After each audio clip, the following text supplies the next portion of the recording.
All right, Larry Krueger here from the Pig and a Pickle Krueg Show with a little 49er video as Diana Rossini now says Brandon Aiyuk is unlikely to be traded. We'll discuss it all next. First, we're brought to you by Pig and a Pickle, the best barbecue in all of Northern California. Check them out. They're in Emeryville. They're in Corte Madera. They're open 7 days a week from 11 a.m. till 8 p.m. or until they run out. Pig and a Pickle. Go say hi to Damon and Mary. Get some brisket chili. Tell them the Krueg sent you. We're also brought to you by Sharp Corner Sports Cards and Collectibles, 205 Cypress Avenue in Pacific Grove on the Monterey Peninsula. Anthony Catania is the owner there. He's at 831-521-5264. And this video is also brought to you by Aura. More from Aura in just a minute. But let's talk a little bit about the story of the day in Ninerland. Brandon Aiyuk, according to Diana Rossini, while Brandon Aiyuk has been a huge part of a lot of trade speculation this offseason, Diana Rossini does not expect that Aiyuk will be traded. Here's the quote. I don't get the sense that it's a reality. I'm sure the 49ers would like to trade Brandon Aiyuk because of the finances. We'll see what happens. I don't expect anything. So there you go. That's her latest. She's not expecting anything from the Brandon Aiyuk thing. Well, it's if you look at Aiyuk's contract, here's the remainder of the contract. He was at the signing, it was a 4-year, $120 million deal, $76 million guaranteed. He's got a $1.1 million base this year and an $11.1 million cap hit. 2026, he's got a $1.2 million base and a $16.2 million cap hit. 2027, he's got a $27.2 million base if it's not renegotiated before then, and a $42.2 million cap hit. And a potential out is, if you want to get out, there's a $9.2 million dead cap in 2028, $29.1 million base salary, $44.1 million cap. So let's talk a little bit about this. The 49ers have a financial incentive to move on from Brandon Aiyuk. He's obviously a good player and a player that they would love to have if he's healthy and performing. And he's not going to be healthy for a good chunk of this year. I do think that they would love to reclaim that money, that $110 million. The question is, always has been, is there a team out there that's willing to take on that financial commitment for a player who's injured and whose team that signed him to the contract is trying to part ways with him? And that there was always debate about that. There was talk of, there's several people that have made phone calls, but are they just sniffing around hoping that they'll get him for nothing? And then there's the question of this. What is the Niners' price?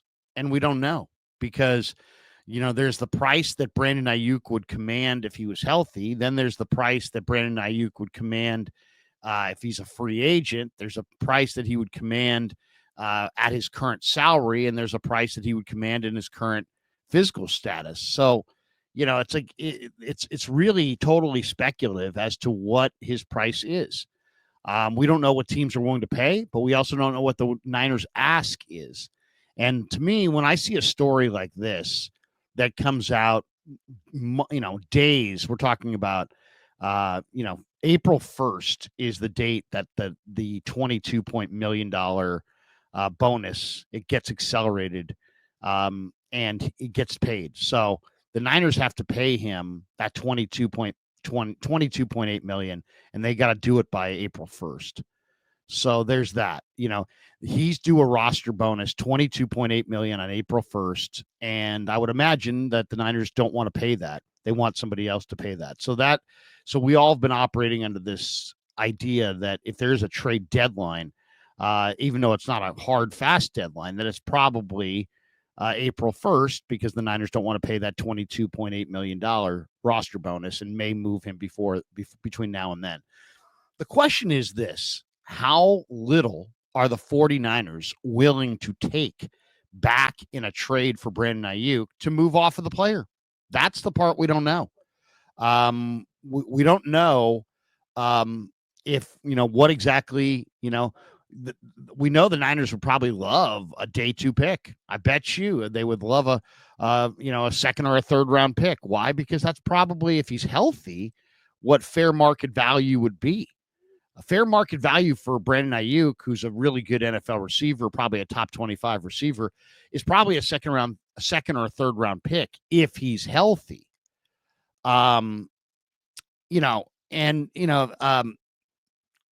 kind of look at this, and I know people are looking at this going, well, there's unlikely they're going to get a bonanza.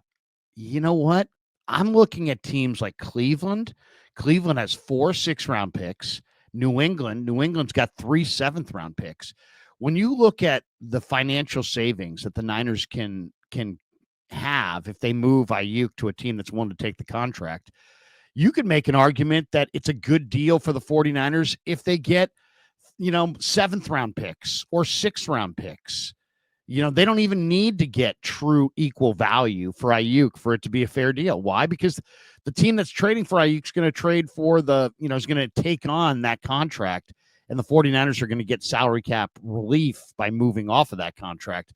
Kawakami estimated that it could be as much as $110 million the Niners would wind up saving in a deal for Aiyuk. So the question is, what do the Niners want back? And it's easy to say, well, yeah, we want a 3rd-round pick. When the deadline's not for a long time. But now here we are, it's the 25th, and the deadline is April 1st to move him. And my guess is right now is when the rubber's going to meet the road and when the serious talks are going to happen. It's like, hey, how bad do you want to move off this player? What kind of compensation are you willing to take? And this is just a guess, but I think the 49ers are willing to take day 3 compensation for Aiyuk. And I've heard people say, oh, well, if all you can get is a 3rd-round pick, don't move him. I can make an argument that the Niners are making a serious mistake if they don't move Aiyuk before April 1st. To save that $110 million and to turn the page on this player who clearly, him and Shanahan don't get along great, is probably the right move. And if you can save Jed $110 million that obviously he's going to turn around and give to Brock Purdy, now you're making Jed happy as well. So I think making the owner happy is kind of a major thing. And I do think the 49ers could still make a very favorable deal for Aiyuk and trade him to Cleveland for 6th-round picks or trade him to New England for 7th-round picks. And I know there would be an initial what's going on, but ultimately, I think that's what you really want is you want that salary relief and you want multiple bites of the apple in draft pick compensation.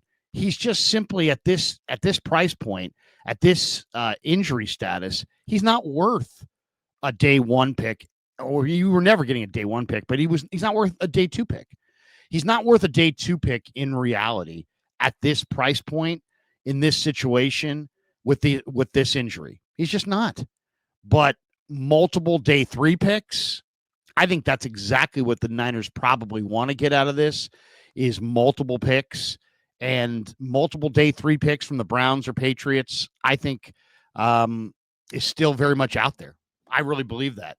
I don't think that John Lynch is, I don't think they're going to go through this song and dance publicly without having some knowledge of the market for Aiyuk privately.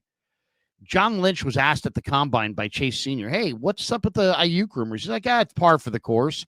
But then he didn't say, yeah, it's par for the course, and he ain't going anywhere. He says it's par for the course. And then he talked about how the Niners' spending has gotten reckless and it needs to be curtailed and it needs to stop and this and that. And it can't go on forever. And then in the stream of consciousness moment, he's like, and the positive part about this is that, we need to get younger.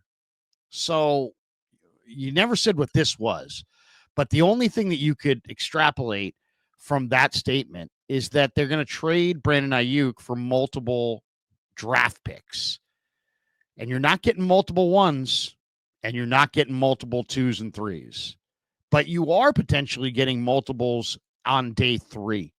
And now there's the 2 teams that are most hotly rumored to be interested in the receiver are the Pats, who have 3 7th-round picks, and the Browns, who have 4 6th-round picks. Coincidence? I don't think so. I expect Brandon Aiyuk will probably get moved by April 1st to one of those teams. My guess is it will be the Browns. And my guess is it will be the Browns for either a singular player or multiple 6th-round picks. So there you go. Diana Rossini, I think her report essentially, lets everybody know that the Niners are still listening to offers, and the Niners don't have a deal yet. And Brandon Aiyuk, with 5 days left, is still out there for somebody to, call the 49ers and make a deal. And what's the result of her report going to be?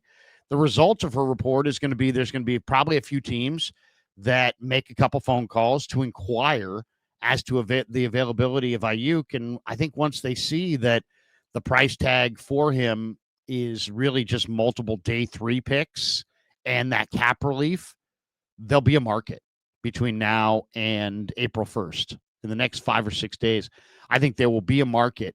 And I think people are going to be shocked ultimately at how low of a price the Niners are willing to take to save that $110 million. I think it makes perfect sense for them to even take a loss on this trade, to part ways with this player and to turn over their books and get down the road.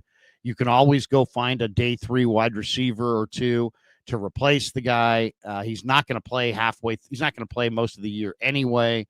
He probably is going to be somewhat diminished coming off of the injury. So I don't see a huge, gotta have this player. You can't move this guy. And the reality to me is if you're going to get the cap relief, the price tag probably should be multiple day 3 picks. And here's the Patriots and the Browns with interest and multiple day 3 picks at the ready. Something tells me that's going to get done before it's all said and done. I think Rossini's report is just a reminder out there for everybody that, hey, you know what? If you want Aiyuk, you might want to call the Niners because it doesn't sound like they got a deal in place and doesn't seem like they've got an arrangement worked out. But then once again, publicly, the Niners very easily could have been like, hey, we want a 3rd-round pick. And they're trying to hold to that. But at the end of the day, what do they really want? They want to save that $110 million, and I think they want a couple of draft picks and get down the road. And I don't think they care if those draft picks are day 3 picks, as long as they get that cap relief and can get down the road on this contract and this player. So that's my take. That I'm going to stick with it. I've maintained that Aiyuk is going to be dealt. I don't look at this report as some slam dunk that he isn't. I think it's a reminder that the Niners are nobody's met their price. And I think their price to this point is probably a day 2 pick, probably a 2nd or a 3rd round pick and a player. And I think that's unrealistic. I think it's much more realistic to think that you could get some player and multiple 6th or 7th round picks. And the only question is that going to be enough for the 49ers to pull the trigger? And my prediction is, yeah, it is going to be enough. All right, thanks to Pig and a Pickle for being the title sponsor of the Krueg Show. And now a word from our sponsor, Aura. Have you ever typed your name on the internet and seen all of your private information is online? Are you tired of receiving tons of spam calls from random numbers? Are you receiving more and more of these as time has gone on? Well, that's where Aura, the sponsor of today's show, can really help you out. Data brokers sell your information to scammers and spammers and anyone else who may want to target you. Your full name, your email, your home address, all your records, your health records, who your relatives are. It's all out there.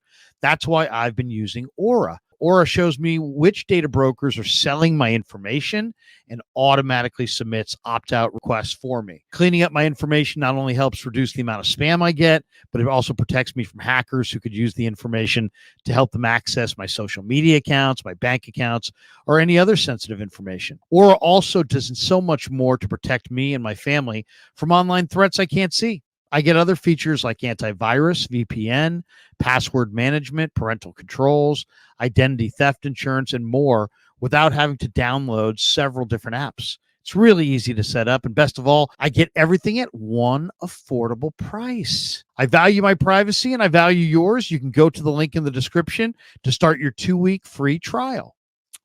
And thanks to Aura for being a proud sponsor of the Krueg Show. Also, thanks to Sharp Corner Sports Cards and Collectibles. Thanks to all of you for supporting the Krueg Show on YouTube.